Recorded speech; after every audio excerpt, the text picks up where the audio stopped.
Friday, December 15th. We have futures more or less unchanged to start the day. We have about a 0.4% expected move in SPX. We're looking at the 1-month SPX chart. And of course, now that this big, sort of week and a half of economic data is past us, with the FOMC and the CPI, and last week we had the non-farm payrolls. We are now staring at a couple of weeks, which was sort of what options were looking forward to with their low volatility. And you can see as I sort of pan out over the next couple of weeks, you see some of this is single-digit vol at the money in SPX. You see that 9 pop up there. We are looking at, what have we got here, about a 1.5% out expected move out into year end, but this is low, very compressed volatility of looking at an SPX iron condor for today on an unchanged open. We're looking at 47.45 to the upside, 46.95 to the downside. A reminder that SPY did go to, this is a dividend date in SPY, that is not SPX. I'll pull up SPY. And so you're going to see a price change in SPY today. And so be aware, you can see this goofy expected move chart on Options AI pre-open, and that's based upon this stock getting adjusted to reflect the dividend. Costco reported last night. The stock is up about 2% pre-market. That is about in line with the expected move. Wow, you can see where that is on the chart. That is been doing a hockey stick higher, and it continued with its earnings report.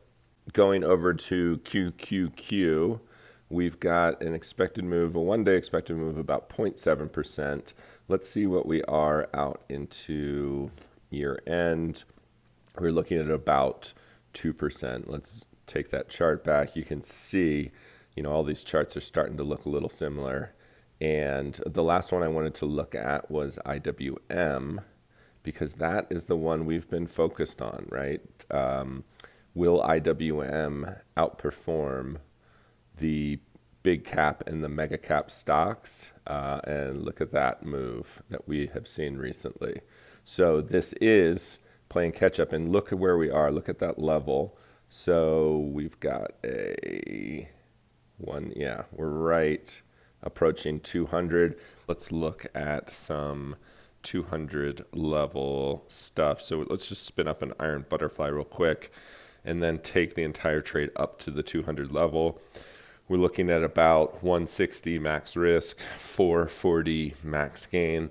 That is playing for this stock IWM to be at 200 into year end. There's obviously other ways to look at this. You could be selling credit call spreads up above that 200 level with the expectation that IWM could get rejected here at 200.